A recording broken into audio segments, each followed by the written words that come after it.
Welcome to this episode of Every House Has a Story. This has been a very exciting way for me to take it above and beyond with marketing because in real estate, putting homes on Zillow and getting good pictures and drone, that's kind of boring.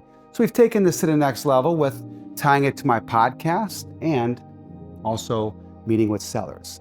One of the things I've noticed is that when I meet with sellers, and I got Stephanie here today with me, Stephanie's a seller of a property, and you hear these stories and you say, we got to get that on film because that's a great part of it. And when you're buying properties, you're also buying a story, a history. So meeting with sellers is something I really enjoy to do, and it's like a listing appointment, really, Stephanie. We're just getting it on camera. So thanks for sitting with me today. Well, thank you, Joe. It's a pleasure, and I'm glad to share a little bit about the property that you're going to be listing for me, and I appreciate that. Yes, it's beautiful and dear to my heart. It's a property that I owned that was pristine, and I had my eye on it. I've owned it for about 10 years now, and about a year and a half ago finished it.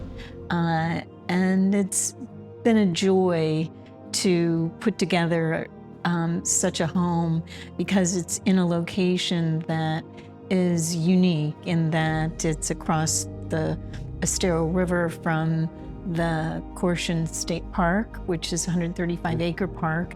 So it is a lot about nature here, and the home is extremely well built and safe. Yeah, it is like a fortress for sure. And you've been in Estero for a long time, right, Stephanie? Yes. How many years?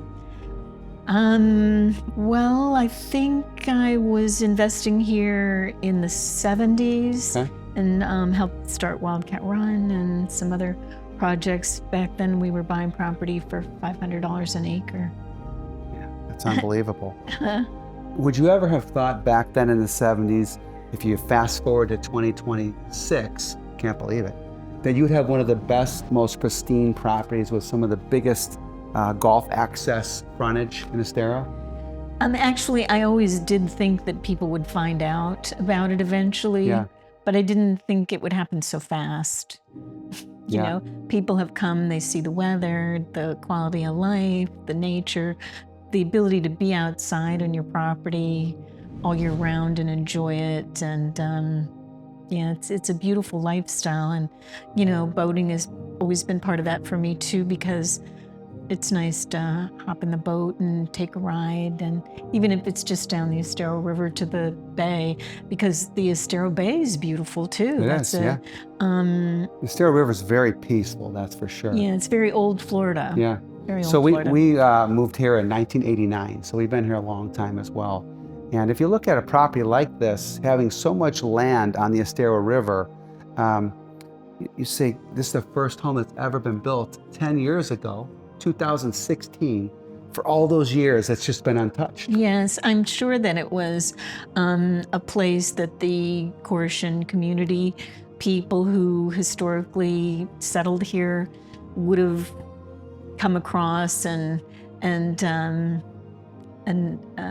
traversed upon because it's so close to the Caution State community of their village, and then they were fisher people, so I'm sure the reason they were here was the Estero River. Yeah. Well, you got a bunch of great properties around here. You have Bamboo Island, so that's a great piece of property. You got the Caution State Park, Boomers. I mean, there are many different areas, but it's funny because when you come up and down the Estero River, you look and you don't really realize what's there, but there's a lot of historic value on the river. Yes, and the nature and the wildlife too. This survives still. I mean, you'll hear and see big fish jumping out there.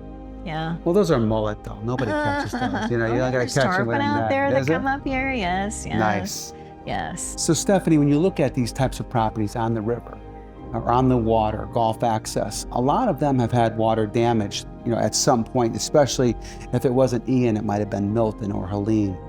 It really amazes me that between those two last storms, you had not a drop of water inside this Oh, house. no, and that's not going to happen here because the elevation is so high. We put in so much fill that people joked at the beginning and said, well, is it going to look like it's on a mountain? But it doesn't at all. It's just nicely landscaped, and it's just very high and very safe. And the reason I did a lot of fill is because I didn't want a home that was 2 stories, and I needed to go. I needed a lot of stairs to get to my living level. Yeah. So this home is all handicap accessible from the driveway throughout the house to the docks and into the showers. There are no steps, which was something I wanted for myself and my friends. Yes, that's nice. That makes But it simple. there's no stairs, Yeah. which is unusual for something for such a high elevation. Sure.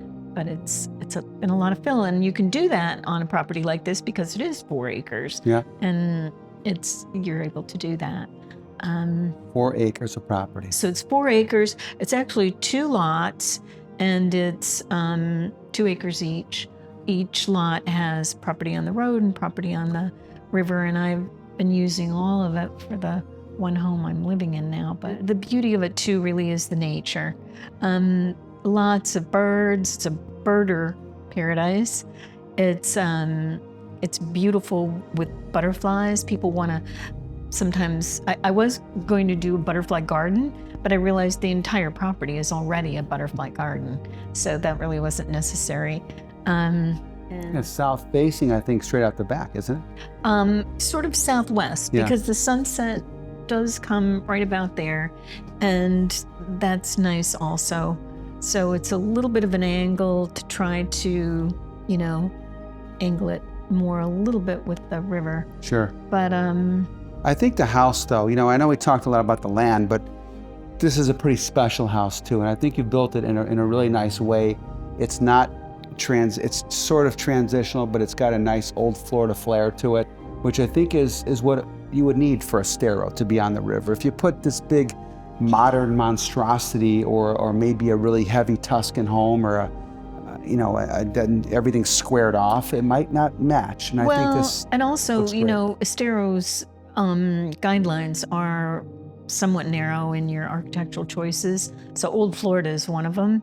If you could do this all over again, would you have done anything different? No, I can't think of anything. Everything I thought was what I wanted is in here, even down to, lights for reading and next to the bed right where I want them, and Yeah. focused. And it's fun to have a nice piece of property to start with like this. And I do love it. And did I ever really think I'd be? I don't know. No, Florida's always been great. Yeah. It's just, it never ceases to surprise me. But it's a wonderful place to live. It really is. It really is. And shows like this and what we're doing allows me to get these types of videos in your home onto other platforms: Spotify, Apple Podcast, iHeartRadio, Audible. That's But you great. can't get real estate on them unless you have a podcast. So I put the 2 and 2 together. That's been great. fun. Smart. Good for you. Well, listen, guys, I hope you enjoy the show today. Every home has a story. Sit down with Stephanie today to talk about this. We had a lot of fun today. And for more information, check out my website, joepavichjr.com, the joepavichpodcast.com. You can find me on Instagram, social media, TikTok, LinkedIn, wherever. Hope you enjoy.